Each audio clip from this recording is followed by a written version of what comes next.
ఆకుల గణపతిరాజు గారు 80 ఏళ్ల వయసులో 20 సంవత్సరాల కుర్రోళ్ళగా పాడుతుంటారు. చాలా అద్భుతంగా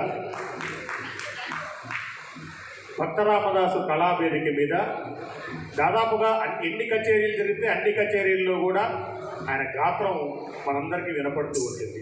మంచి గాయకుడు. ఇలాగే మన ముందు అద్భుతమైనటువంటి గీతాలు ఆలపించాలని చేసి సవినయంగా మనవి చేస్తూ ఉన్నాం.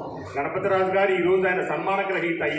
ఈ వేదిక మీద ఆయన సరస్వత మ్యూజికల్ యూనిట్ వారి తరపున సన్మానం పొందబోతూ ఉన్నాడు. వారందరికీ కూడా వారికి అభినందనలు తెలియజేస్తూ ఉన్నాం. కార్యక్రమంలో